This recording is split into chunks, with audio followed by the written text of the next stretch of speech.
I honestly believe that when there's peace in the world among friends who may have disagreements and conflict, it does help America. It does help make America stronger and safer and more prosperous. It gives us partners we can do business with, and partners that we can work with to address insecurity and threats to our national security and to our collective national security. So we are grateful to both of you. I know how hard this was and how much work went into it, and we know there's more work to be done.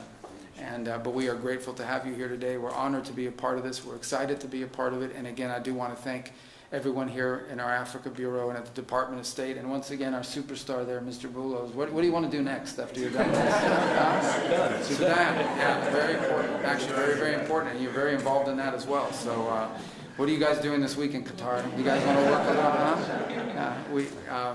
We are grateful to all of you. Thank you. Thank you.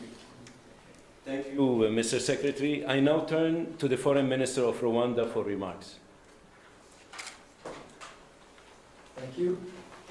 Secretary of State Marco Rubio, Minister Thérèse Kayikwamba Wagner, Chairperson of the African Union Commission, Mahmoud Yusuf, Minister of State Mohamed Ali Koulaifi of Qatar, my colleague, Minister of Foreign Affairs of Togo, Robert Dussé, Senators, dear colleagues, good afternoon. Let me begin by expressing our sincere appreciation to President Donald Trump for his personal engagement in facilitating this historic agreement. We also extend our gratitude to the Secretary of State, Marco Rubio, Special Advisor Masad Boulos, and the entire State Department team. Your dedication has been indispensable. This agreement is the product of months of coordinated efforts by multiple actors.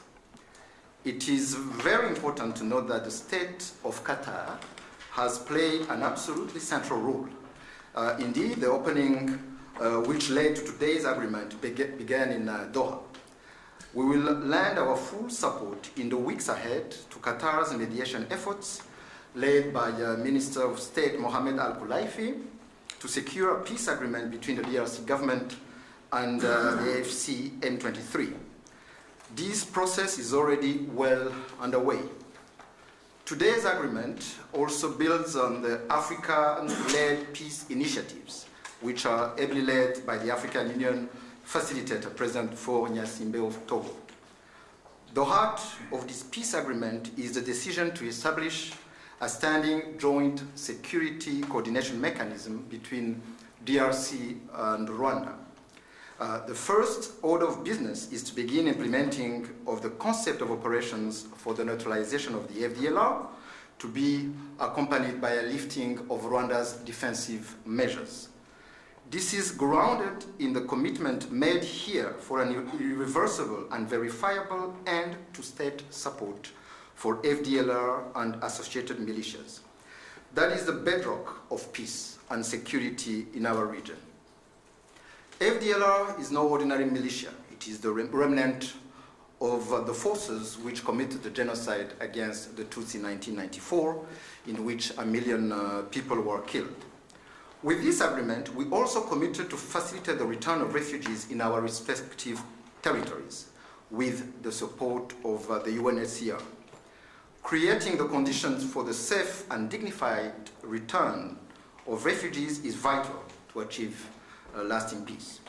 We also took to enhance economic cooperation, including with American companies and investors.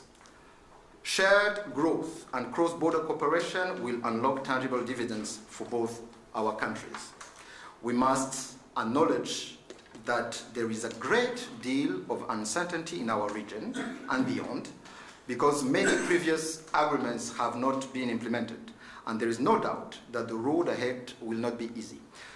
But with the continued support of the United States and other partners, we believe that a turning point has been reached. Rwanda stands ready to work with the DRC to deliver on our joint commitments. To conclude, allow me to once again express Rwanda's appreciation to all who have contributed to this milestone. Thank you.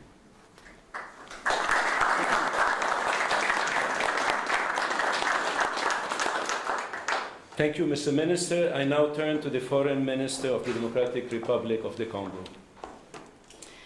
Mr. Secretary of State, the Honorable Senator Marco Rubio, Dr. Massad Boulos, Senior Advisor for African Affairs, His Excellency Mr. Mahmoud Ali Yusuf, Chairperson of the African Union Commission, His Excellency Mr. Olivier Nduhungirehe, Minister of Foreign Affairs of the Republic of Rwanda, His Excellency Dr. Mohamed bin Abdulaziz Khulaifi, Minister of State at the Ministry of Foreign Affairs of the State of Qatar, His Excellency Mr. Robert Ducé, Minister of Foreign Affairs of the Republic of Togo, Senators, Excellencies, distinguished guests, and to all Congolese citizens following this movement, wherever you may be. 2 months ago in this very room, we signed a Declaration of Principles, a first tangible step to break with deadlock and chart a path towards peace. Today, that choice takes shape and sustained efforts have come to fruition. With this peace agreement, we open a new chapter, one that calls not only for commitment, but for the courage to see it through. By signing this agreement, we reaffirm a simple truth. Peace is a choice, but also responsibility, to respect international law, to uphold human rights, and to protect the sovereignty of states. Those who have suffered the most are watching. They are expecting this agreement to be respected, and we cannot fail them. This agreement builds on the efforts of many. First and foremost, we want to express our sincere gratitude to His Excellency President Donald J. Trump for his commitment to this peace process. His leadership kept this process focused and goal-oriented, and that from day one. This was further characterized by the quality and resolve of the entire U.S. team, illustrated by the critical support of Senator Rubio and Dr. Boulos. We salute His Excellency President Félix Antoine Tshisekedi Chilombo for choosing the harder path, a peace rooted in principle and in the dignity of our people. We thank President João Lourenço of Angola, facilitator of the Rwanda process, for laying critical foundations. We are also grateful to the State of Qatar and to His Highness the Emir, whose leadership was instrumental in convening the first direct meeting between our two heads of states in March, a courageous step that laid the groundwork for dialogue. Qatar has since facilitated further talks in Doha and remained a principled and steady partner throughout this peace effort. The African Union, through its chairperson and the appointed facilitator, His Excellency Faure Gnassingbé of Togo, have anchored this process in African ownership.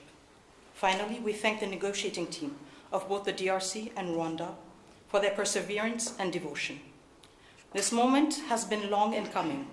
It will not erase the pain, but it can begin to restore what conflict has robbed many women, men, and children of: safety, dignity, and a sense of future.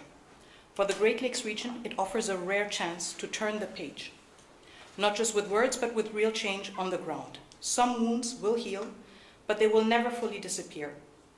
They may grow over, but the skin will forever remain thin and frail, and deep down, the flesh will still remember.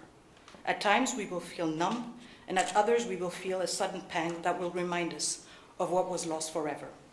The scars we carry on our bodies and in our souls will remind us of what must never be forgotten, repeated, or accepted. A few days ago in Kinshasa, a coalition of women's organizations shared a clear message with me. Nous ne voulons pas d'une paix d'élite. Nous voulons une paix réelle, vécue, partagée et construite avec nous.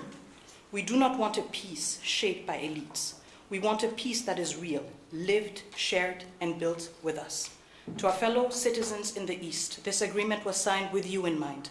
It provides for the disengagement of armed forces, the protection of civilians, the return of displaced persons and of refugees under government authority, and establishes a follow-up mechanism to ensure compliance. These are not just words on paper. They must now be translated into action with justice, accountability, and political will. This peace agreement is the starting point, not the end goal. It must now be followed by disengagement, justice, and the return of displaced families, and the return of refugees, both to the DRC and Rwanda. However, no text, however carefully negotiated, can carry on its own the weight of peace. I still remember, on the day we signed the Declaration of Principles, a member of the US team said, "If it were easy, it would have been done a long time ago." That holds true now more than ever. What we have signed is only as strong as our will to implement it. We, the DRC, will certainly and resolutely fight for this agreement to be respected, not with our words, but with our deeds. Today, we have chosen peace. What matters now is that we protect it and prove to our people and to the world that even in a region marked by deep scars, dignity and cooperation can prevail. So now, our work truly begins. Thank you.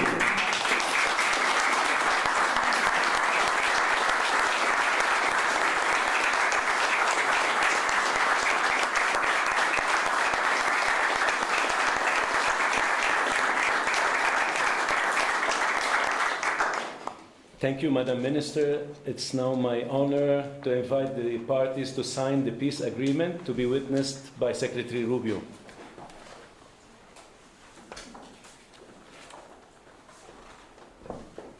The agreement being signed includes provisions on the respect for territorial integrity and the prohibition of hostilities, the disengagement, disarmament, and conditional integration of non-state armed groups, the establishment of a joint security coordination mechanism, the facilitation of the return of refugees and internally displaced persons, as well as humanitarian access, the reaffirmation of MONUSCO's mandate, and the establishment of a regional economic integration framework.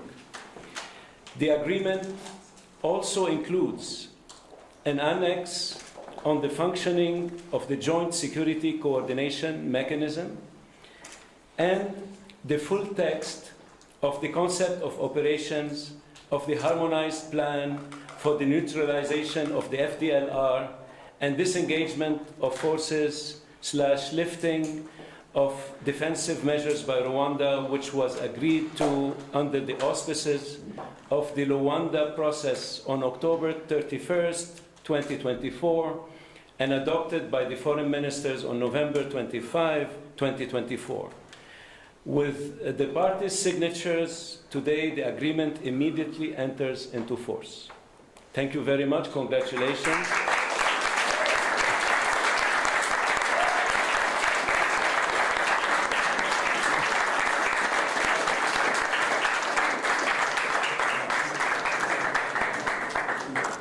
This concludes the proceedings.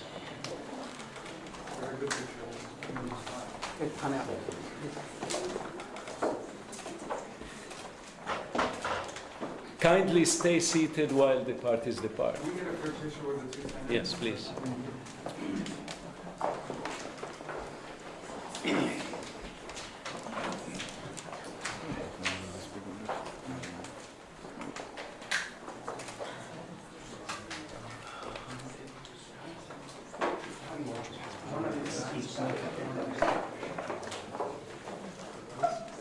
Okay, so on me, 1, 2, 3.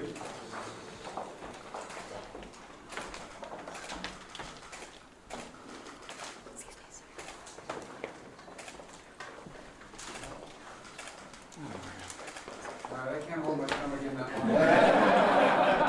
Can't hold my thumb.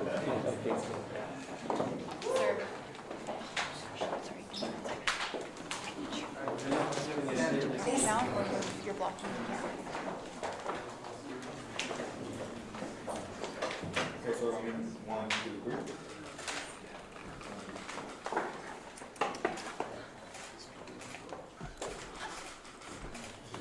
Can we get it now with the applicant?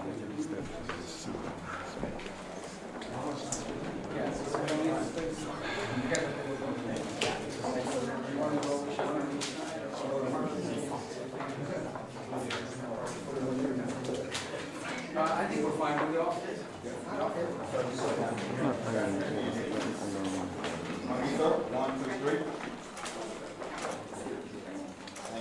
Can you get down? Thank you.